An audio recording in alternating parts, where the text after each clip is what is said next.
بسم اللہ الرحمن الرحیم۔ السلام علیکم ورحمۃ اللہ۔ اسلامیات جماعت دوم کے چوتھے سبق یعنی سبق 1.4 جس کا نام ہے حدیث نبوی صلی اللہ علیہ وآلہ آلہ وصحابہ وسلم کے تعارف کے ساتھ پھر حاضر ہیں۔ اس سبق میں اور اس ویڈیو لیکچر میں ہم یہ سیکھیں گے کہ اس سبق میں کون کون سی چیزیں ہم پڑھیں گے اور اس سبق کا خلاصہ کیا ہے۔ ہم اس سبق کا خلاصہ اور اس کی مشق میں کون کون سے سوالات آپ سے پوچھے جائیں گے اس کا خلاصہ آپ کے سامنے رکھیں گے۔ یہ خلاصہ آپ کے لیے سننا بہت ضروری ہے تاکہ پورے سبق کا خلاصہ اور اس کا آپ کے ذہن میں آ جائے کہ ہم اس کے بعد کون کون سی چیزیں پڑھنے جا رہے ہیں تاکہ آپ مزید ذوق اور شوق کے ساتھ وہ سبق پڑھ سکیں۔ تو چلتے ہیں اپنے سبق کے آغاز کی طرف چلتے ہیں۔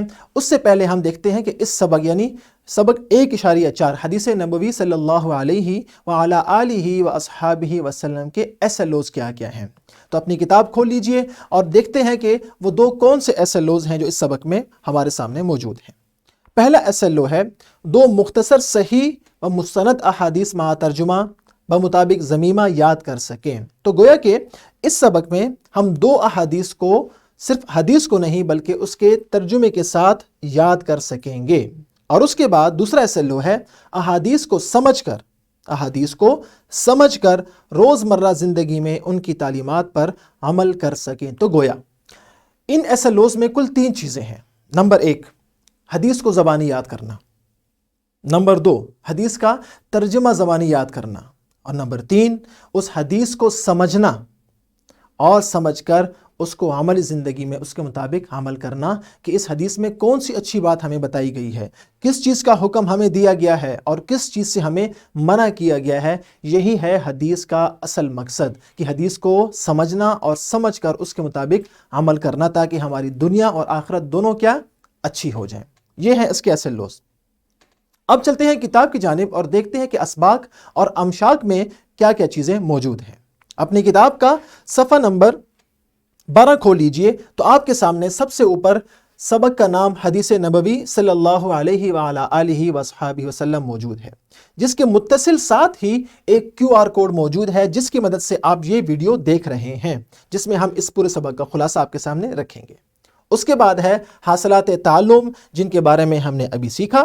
اس کے بعد ذرا سوچیں کہ سوالات ہیں جو کہ ذہنی بیداری کے لیے طلبہ سے پوچھے جانے چاہیے تاکہ طلبہ کو اس سبق سے متعلق کچھ اندازہ ہو جائے کہ ہم کس چیز کے بارے میں پڑھنے جا رہے ہیں۔ یہ سوالات پچھلے سبق سے متعلق بھی ہو سکتے ہیں اور طلبہ کی یادداشت سے متعلق بھی ہو سکتے ہیں جو کہ اس سبق سے متعلق ان کو موجود ہے۔ اس کے بعد ہم سبق کا آغاز کرتے ہیں۔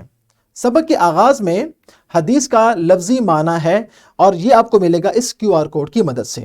اس QR کوڈ کی مدد سے ہم حدیث کا لفظی معنی، اس کا مفہوم اور اس کی اہمیت کے بارے میں کچھ آپ کو بتائیں گے، اور اس کے بعد ہم حدیث نمبر 1 کی جانب چلیں گے۔ اور پہلی حدیث کیا ہے؟ اس میں درود شریف کی اہمیت بتائی گئی ہے کہ جو 1 مرتبہ درود بھیجتا ہے اللہ تعالیٰ اس پر 10 مرتبہ اپنی رحمت بھیجتے ہیں۔ تو گویا کہ درود شریف پڑھنے میں ہمارا اپنا بھی فائدہ ہے، اور اس کی فضیلت میں ایک اور حدیث پاک آپ کے سامنے موجود ہے کہ جو کہ اسی صفحہ کے باکس میں آپ کو نظر آ رہی ہے۔ اگلے صفحے پر ایک اور QR کوڈ موجود ہے جس میں ہم دوسری حدیث یعنی حسن اخلاق کی اہمیت سے متعلق موجود حدیث کو پڑھیں گے۔ اس میں سب سے پہلے حسن اخلاق کا معنی اور مفہوم اور اس کی اہمیت کے بارے میں ہم جانیں گے کہ حسن اخلاق کیوں ضروری ہے، اچھے اخلاق کی کیا فضیلت ہے اور اچھے اخلاق کا معاشرے پر کیا اثر پڑتا ہے۔ اس کے بعد ہم چلیں گے حدیث کی جانب اور اس کے ترجمے کی جانب، اور اس کے بعد ہم مل کر اس کا عزم کریں گے کہ ان دونوں احادیث پر ہم اپنی روزمرہ زندگی میں عمل کریں گے۔ اس کے بعد ان احادیث سے متعلق ایک گھر کا کام آپ کو دیا جائے گا، اور یہ دونوں گھر کے کام آپ نے ضرور کرنے ہیں تاکہ اس حدیث کو ہم اپنی عملی زندگی میں اپلائی کر سکیں۔ اس کے بعد ذہنی آزمائش یعنی مشق کے سوالات موجود ہیں، اور جیسا کہ آپ دیکھ سکتے ہیں کہ یہ سوالات بھی زبانی آپ سے پوچھے گئے ہیں، اس لیے کہ یہ سبق اور اس کے SLOs زبانی یاد کرنے سے متعلق ہیں، لہٰذا کوشش یہ کی گئی ہے کہ اس میں لکھنے کا کام کم سے کم دیا جائے۔ مزید پڑھیں میں آپ کو لنک دیے گئے ہیں جو کہ انہی احادیث کی تفہیم میں اور سمجھنے میں انشاءاللہ آپ کے لیے مفید ثابت ہوں گے۔ اس کے بعد اگلا سوال آپ سے درست جواب کے خانے میں آپ نے سرخ رنگ بھرنا ہے۔ ان احادیث سے متعلق کچھ سوالات آپ سے پوچھے گئے ہیں، ان کو غور سے جب آپ پڑھیں گے اور یہ سوالات آپ کے سامنے آئیں گے تو انشاءاللہ ان کو حل کرنا کوئی مشکل آپ کے لیے نہیں ہوگا۔ اس کے بعد ہے سرگرمیاں، جو کہ انہی اسباق سے متعلق دی گئی ہیں۔ ان میں سے کچھ سرگرمیاں کمرہ جماعت کے لیے ہیں، کچھ آپ کے گھر کے لیے ہیں۔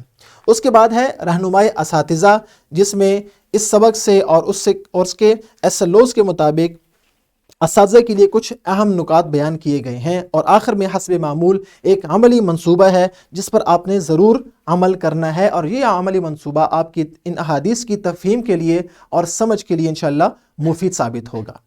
انشاءاللہ یہ تھا سبق کا خلاصہ، جس میں ہم نے آپ کو بتایا کہ اس میں 2 احادیث اور اس کی تفہیم انشاءاللہ آپ کے سامنے رکھی جائے گی، اور مل کر ہم انشاءاللہ ذوق اور شوق کے ساتھ یہ دونوں احادیث پڑھیں گے۔